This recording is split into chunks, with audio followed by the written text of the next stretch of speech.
Bom dia a todos.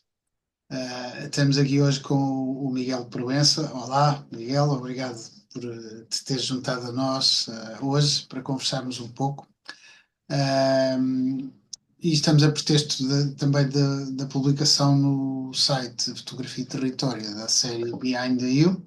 E o objetivo destas conversas normalmente é também conhecermos um pouco do percurso e da carreira do autor e, evidentemente, falarmos sobre esse projeto que tem connosco. Miguel, eu gostava de te perguntar primeiro, qual é que foi um bocadinho o teu percurso e o teu aparecimento, ou seja, em termos de cronologia, não é? Também para ficarmos a saber. Depois vamos um bocadinho a partir daí. Tens algumas notas biográficas interessantes no teu percurso, ligadas à fotografia, evidentemente, e era um pouco disso que eu gostava que começássemos a conversar. Antes de mais, obrigado pelo convite. Se calhar, falando inicialmente do meu percurso, eu estudava engenharia e decidi, com o entusiasmo da fotografia, decidi abandonar o meu curso de engenharia e, de certa forma, tornar-me autodidata. Como a fotografia, digamos assim, é uma prática não é, um pouco solitária. Um, e eu ganhei uma bolsa que me levou a frequentar o curso profissional de fotografia no Instituto Português de Fotografia. Mais tarde, levou-me a fazer o curso de Tecnologia da Comunicação Audiovisual na Escola Superior de Música e Artes de Espetáculo, aqui no Porto. Agora penso que será a ESMAD, Vale. um, em que me licenciei digamos assim, em fotografia. E depois, perto de 2017, através também de uma bolsa da Fundação Gulbenkian, eu fui estudar fiz o mestrado em fotografia documental no País de Gales, na University of South Wales. Entretanto, passei lá no Reino Unido umas temporadas e voltei aqui a Portugal em 2022, talvez. Hum, não sei o que é que poderíamos. E podemos falar, não é? O mestrado em fotografia documental há de ser um mestrado de facto muito específico e, enfim, uma coisa que eu tenho curiosidade em perguntar, e enfim, não sei se isso foi abordado ou não, eh, evidentemente quase todos os fotógrafos fazem uma espécie de fotografia documental, mais documental, menos documental. O que, é que- qua- Digamos, quais eram as linhas principais de entendimento do que seria a fotografia documental? Se é que a minha pergunta faz sentido, ou seja, ou pelo menos aquelas que a universidade preconizava, não é? hum, eu acho que a ideia que quando eu decidi estudar nessa escola, porque inicialmente essa escola era chamada a Escola de Newport. Aliás, eu penso que a presidente agora da ESMAD também fez lá um mestrado. Portanto, é uma escola muito, muito, muito, muito antiga, de que depois que se veio a tornar no mestrado, uma escola e também numa licenciatura na Universidade em Cardiff. Sim, Mas eu tinha muito a ideia de um estilo documental, digamos assim, mais clássico, a preto e branco, muito, muito, muito inglês. Poderíamos falar, se calhar, das fotografias iniciais do Martin Parr, do Tom Wood. Está-me a faltar o nome daquele que fazia muito aquela fotografia nas zonas balneares inglesas, nas estâncias. um, que tem uma sim, fotografia. mas sim, sim. Se me faço entender o que. Claro, claro. E neste caso, a líder do curso, a Lisa Barnard tinha um entendimento, uma fotografia muito documental, muito mais vanguardista, digamos assim. Uma fotografia a cores, muito mais conceptual, uh, muito mais com vertente de pesquisa, mais com uma maior interatividade com os novos mídia. Portanto, esta noção tradicional que nós temos aqui do documental em Portugal foi um pouco diferente do que eu fui experimentar lá nesse mestrado. No fundo, integrava-se um pouco também nos novos registros da expressão artística no âmbito mais alargado, sem ser na fotografia. Portanto, ou seja, embora a fotografia ainda seja muito materializada no objeto, mas a investigação, sobretudo a investigação em torno dos projetos, é cada vez mais alargada, não é? No teu caso, até, enfim, alguma uma outra imagem sugere justamente isso, vê-se logo uma imagem de um livro, ou seja, em que tu fotografaste um livro, etc. Portanto, esse tipo de coisas que regularmente não apareciam nas imagens, digamos, daquilo que era considerada o pioneirismo da fotografia documental, sobretudo devido dos americanos, não é? Daquele período da Farm Security Administration, não é? Portanto, e o período que o precede, ao fim e ao cabo, porque esse período tem um tempo de precedência em que já havia fotógrafos engajados politicamente, etc. E, portanto, no fundo, essa é a linguagem que se calhar estavas a descrever não apenas em tipo inglês, no típico, na fotografia que é apenas inglesa, mas sobretudo naquilo que foi o cunho central daquilo que a gente conhecia como fotografia documental. Ah, mas que depois foi-se, obviamente, né, contaminando com outras práticas artísticas que eram muito mais desmaterializadas, entre aspas. E essa, essa outra coisa que eu tenho curiosidade em te perguntar é se, e ainda dentro do quadro dos estudos lá, era de que maneira é que uma certa desvalorização da fotografia fotojornalística e, enfim, não sei se estou a falar corretamente ou não, mas uma certa desvalorização do valor da imagem documental, como é que isso era trabalhado ou procurado equilibrar, não é? Ao fim e ao cabo. Porque era um mestrado em fotografia documental, não quer dizer que tivesse uma saída óbvia em fotojornalismo, não é? Evidentemente. Mas o debate dos últimos anos tem sido muito pouco simpático para as imagens que surgem e sobretudo por causa dos concursos, do World Press Photo, digamos, do excessivo sensacionalismo de algumas imagens, da maneira como alguns fotógrafos, enfim, preparavam os cenários para que as imagens fossem, entre aspas, manipuladas, ou seja, todo esse debate era interessante, como é que isso ocorreu, se é que ocorreu, né? Na verdade terá ocorrido, seguramente, né? É interessante nós, agora vendo isto mais de longe, quando eu cheguei lá já havia uma grande separação entre a licenciatura, digamos, já na licenciatura, tanto como no mestrado, já havia uma separação muito grande entre o documental e o fotojornalismo.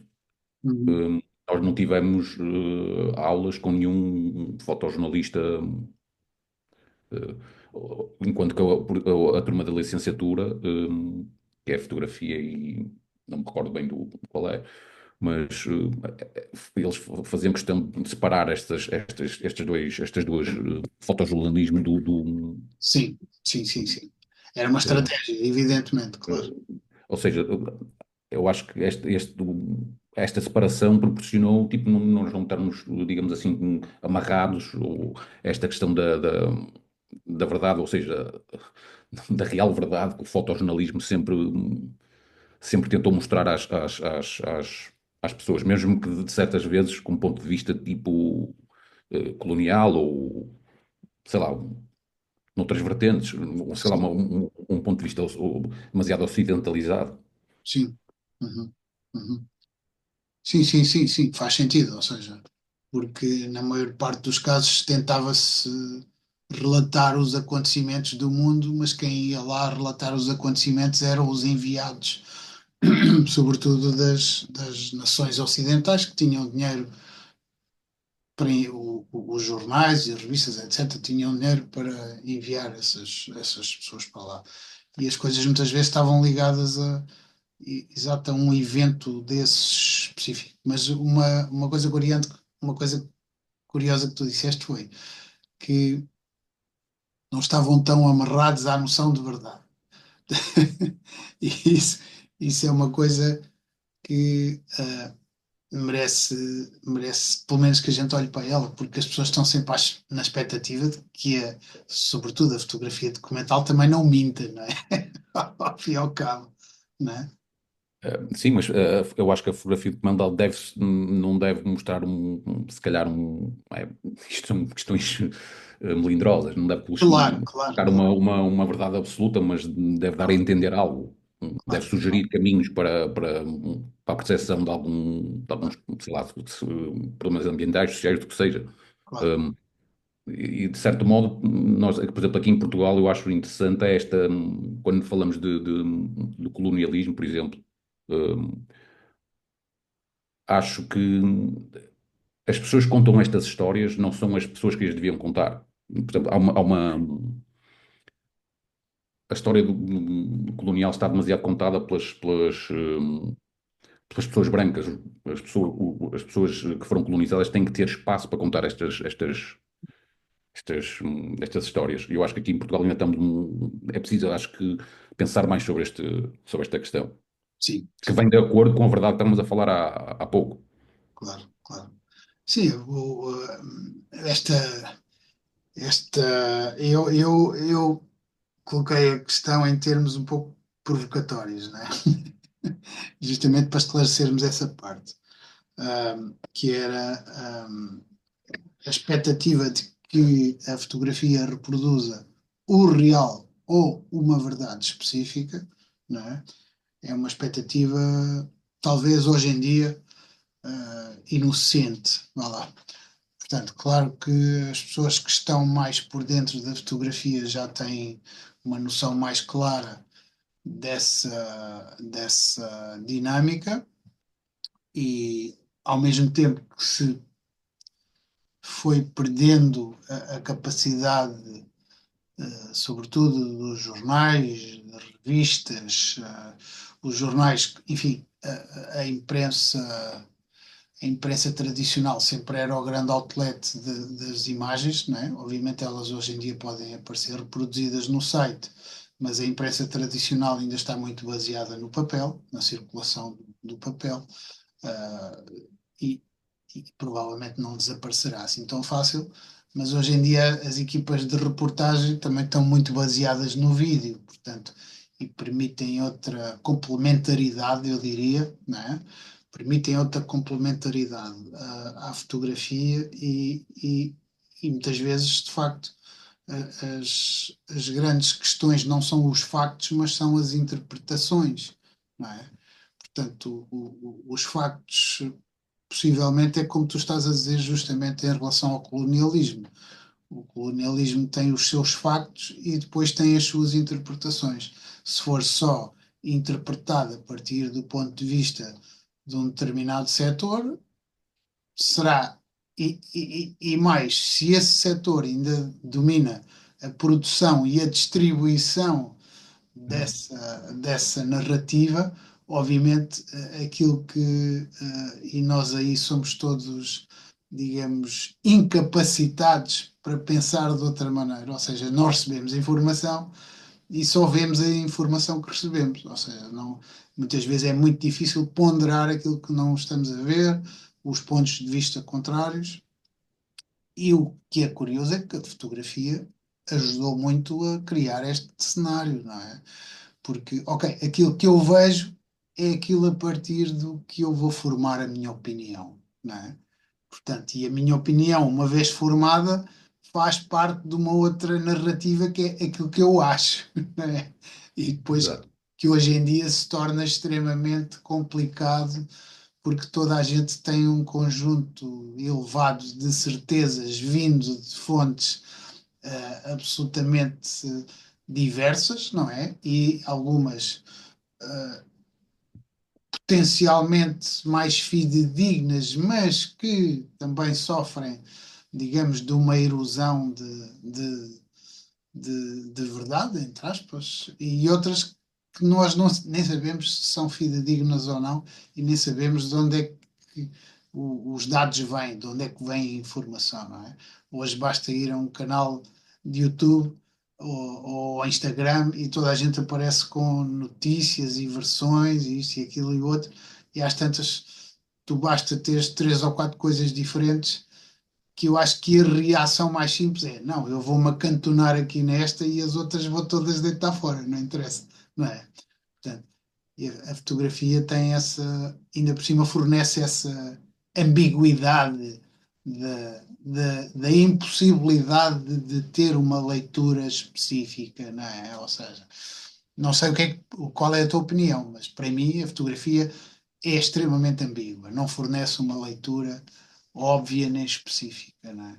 Mas eu estou de acordo contigo, acho que é precisamente essa ambiguidade que dá interesse à narrativa que a faz, de certa forma, desenrolar e tal, se calhar contrariamente ao que estamos a falar há pouco do fotojornalismo, que está de certa forma ligado que está constantemente ligado a um texto, não sei, são questões. Claro, claro, claro. Eu lembro um trabalho, provavelmente terás ouvido falar, de um fotógrafo holandês que é o Rob Ornstra. Sei, sei.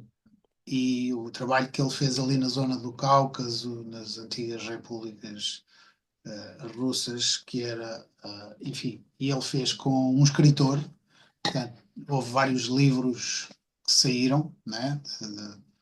Ele até fazia aqueles crowdfundings, aquela coisa.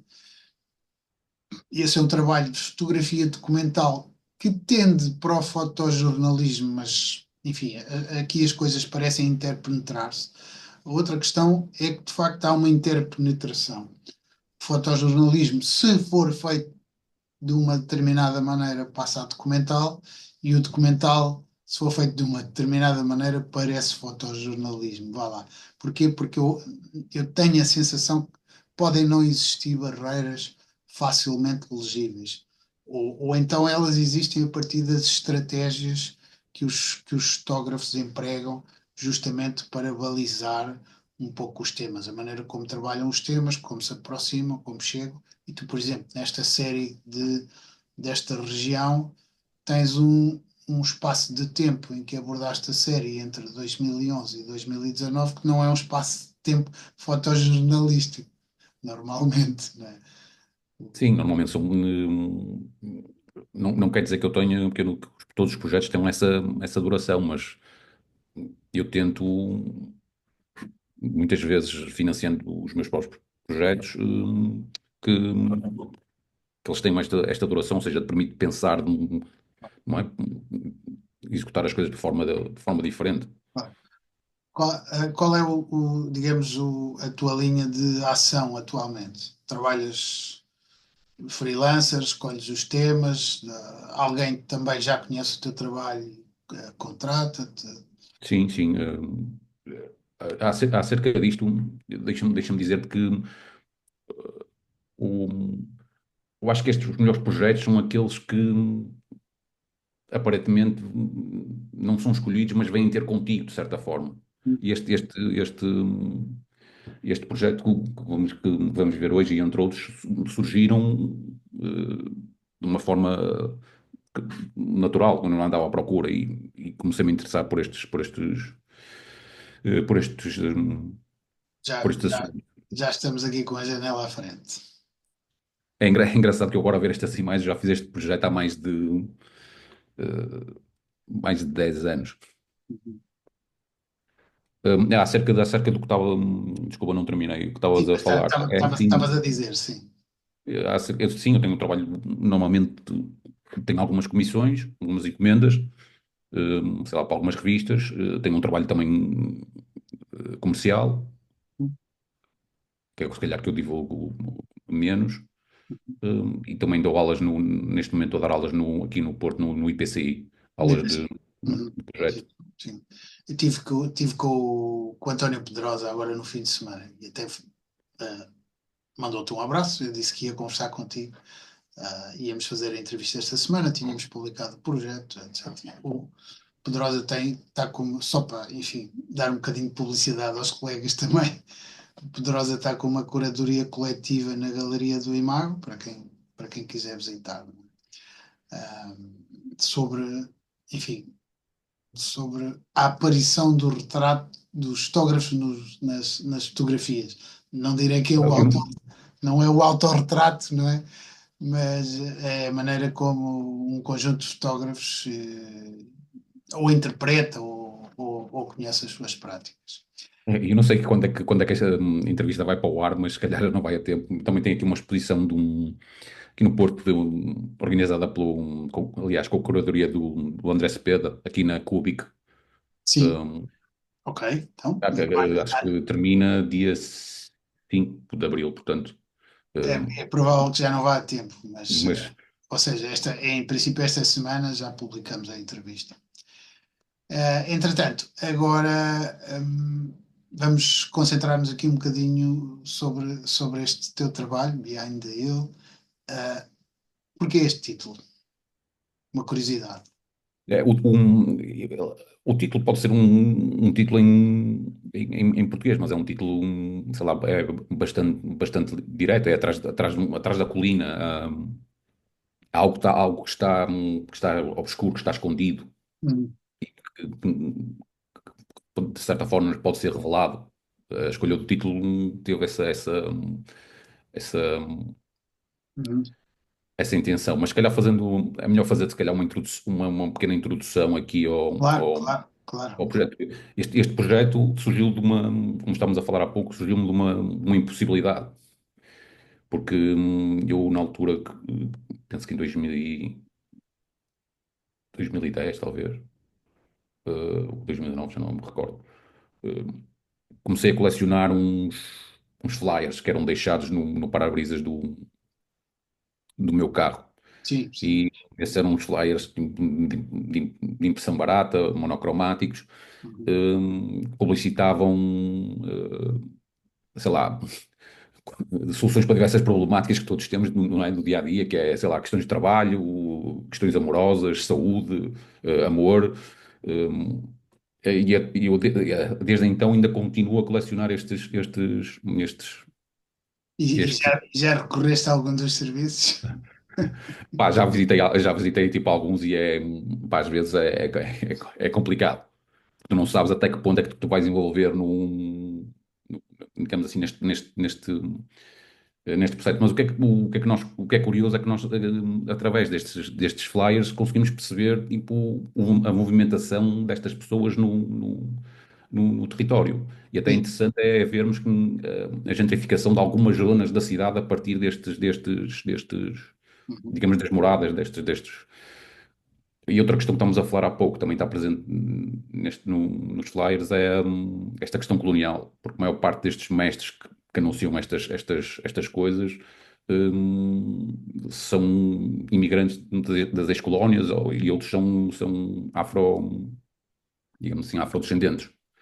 Portanto, foi na impossibilidade de eu ter acesso a este grupo fechado, que eu comecei que eu fui de encontro à mitologia desta região de Trás-os-Montes e, sei lá, como nós sabemos pela geografia ou orografia do território, é uma região isolada. Agora não está tão isolada porque esta questão do lítio e também esta questão dos caretos que apareceu há pouco tempo chamou atenção sobre esta região. Uhum. Mas digamos assim, era uma paisagem um pouco intervencionada Uhum. eh, pelo homem. E a minha ideia foi, de certa forma, foi explorar esta relação. Estamos a falar há pouco da fotografia, construir ou perpetuar imagens, e esta é interessante porque este projeto também tem esta relação entre o mito e a, e a paisagem, Uhum. num contexto em que as paisagens não são, digamos assim, meras representações da natureza, mas estão, digamos assim, integradas numa dinâmica de narrativas, tipo, sei lá, culturais ou simbólicas. E aqui, outro ponto interessante pode ser também esta questão que a paisagem sempre esteve muito ligada a esta questão do religioso, do mitológico. Uhum. Sim, sim, claro. Ou Sei lá, seja, as montanhas, se pensarmos esta relação das montanhas, os rios, as florestas, estão cheios destes significados, tipo, espirituais, sei lá, com esta noção de uma libertação, de uma descoberta, não só na nossa cultura, mas, por exemplo, noutras culturas. claro, há toda uma ancestralidade ligada à natureza, quer dizer, ou seja, nós estamos, evidentemente, naquilo que conhecemos como o século XXI, mas seres humanos já existem há mais séculos e, portanto, todas estas práticas que, de certa forma, tinham o próprio viver, tinha uma relação muito direta com a natureza. Portanto, ou seja, não só porque não, não havia apartamentos nem elevadores, portanto, as pessoas, de certa forma, o apartamento, o elevador já é um domar da natureza do apartamento, mas tu não tinhas um elevador para subir às árvores, terias que subir à árvore se quisesses fugir dos animais ou das cheias ou de uma coisa qualquer. E, portanto, toda esta relação, eu imagino, posso imaginar, que toda a relação com a natureza era uma relação obviamente, de distração, porque sempre foi, teriam que se tirar coisas da natureza, mas também de respeito, de temor, de adoração, poderia haver de várias, Digamos assim, era o cosmos que comandava. exatamente, ou seja, portanto, as próprias divindades deveriam estar muito ligadas às ideias, portanto, das diferentes, quer das estruturas climáticas, a natureza, sobretudo como nós a conhecemos aqui, hoje em dia, os fenómenos são mutáveis. Nós ainda temos quatro estações relativamente definidas, em que cada uma delas acontece uma coisa específica, numa faz sol, na outra chove, etc. Quer dizer, ou seja, eu imagino que todas essas coisas fossem produto de uma interação que envolvia a imaginação, o imaginário, mas também toda uma série de práticas que eram extremamente ancestrais e que provavelmente vão derivar nesta série que tu mostras, não? Esta primeira fotografia é muito curiosa porque mistura a ideia do registro ainda do tempo do analógico, não é? Portanto, a cassete já é uma coisa de outro tempo, não é? Ou seja, mas a máscara parece de facto contemporânea, ou seja, e não é, na verdade. É curioso. Isto foi a imagem que tu mandaste como primeira imagem da série. Portanto, ela aparece. Vamos passando aqui. Esta fotografia também é muito curiosa porque a mim remeteu-me imediatamente para um fascínio contemporâneo das autarquias em escreverem os nomes dos lugares naqueles letterings muito. Yeah.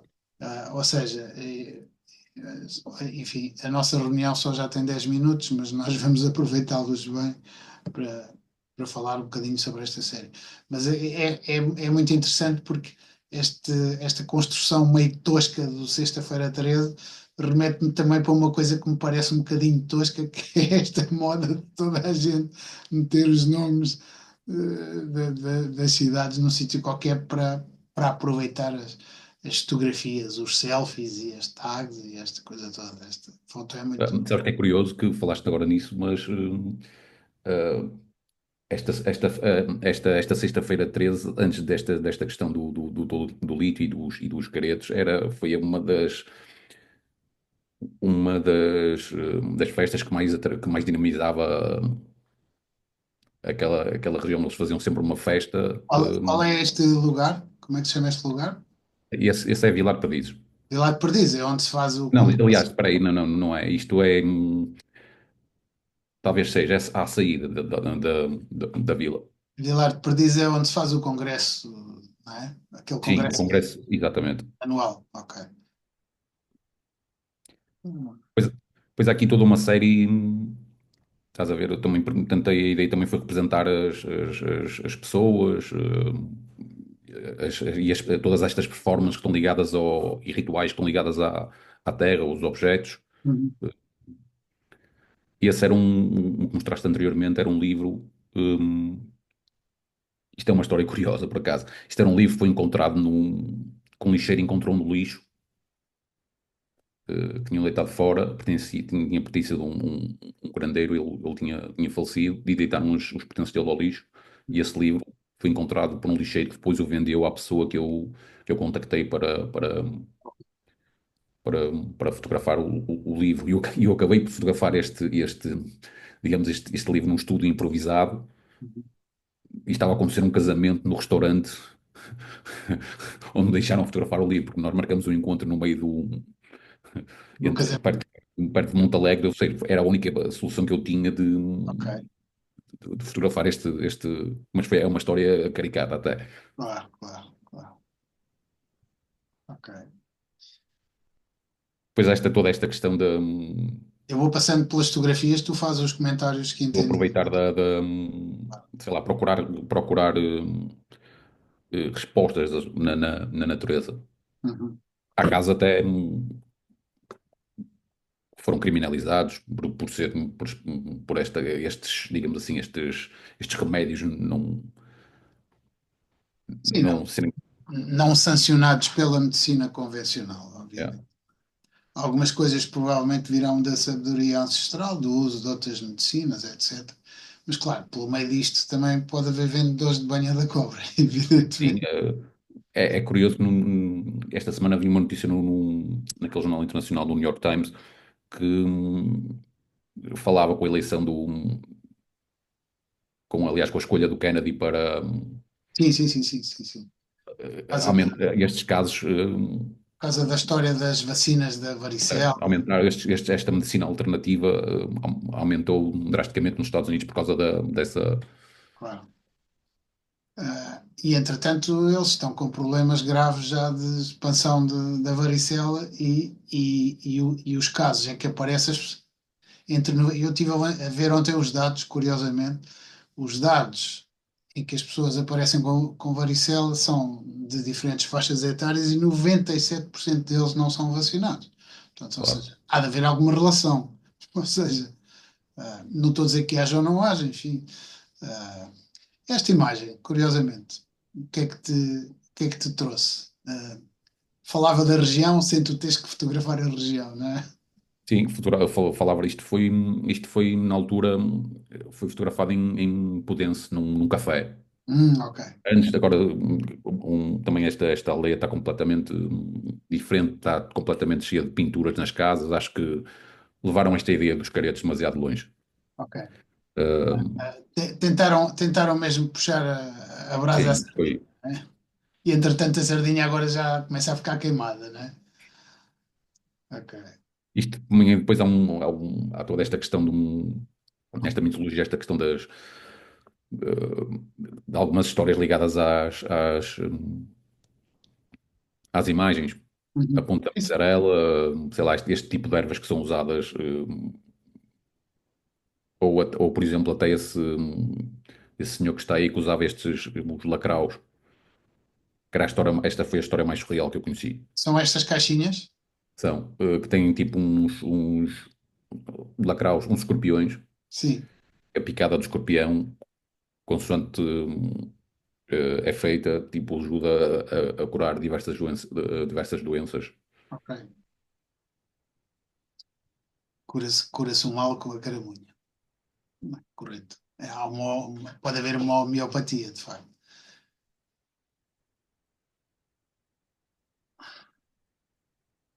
Mas Cá está. estas caixinhas são Exatamente. aquelas que estavam ali no banco daquele senhor. Certo, certo. E são estes peixerecos que aparecem aqui. Não é? Não deve ser fácil uma picada de escorpião. Esta foi uma das. Percebes agora quando eu falo do grau de envolvimento que não pode ser, às vezes é preciso, Há uma certa distância, né? tem que haver. Ok.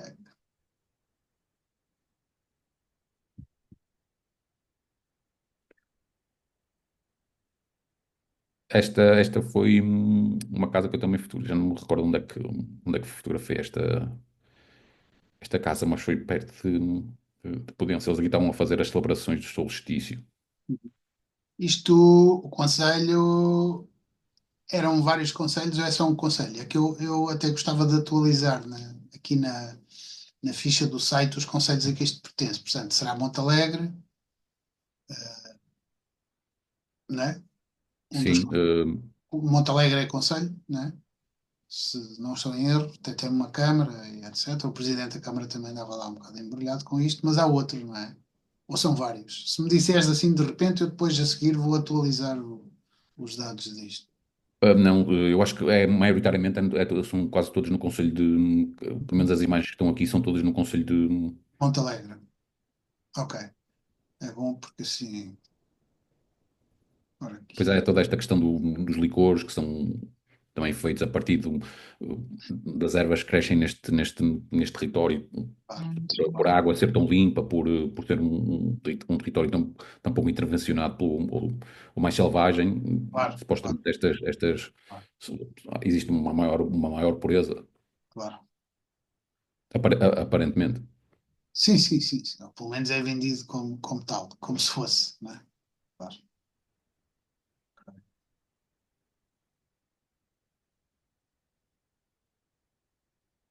Iconografia religiosa, não pode faltar, obviamente.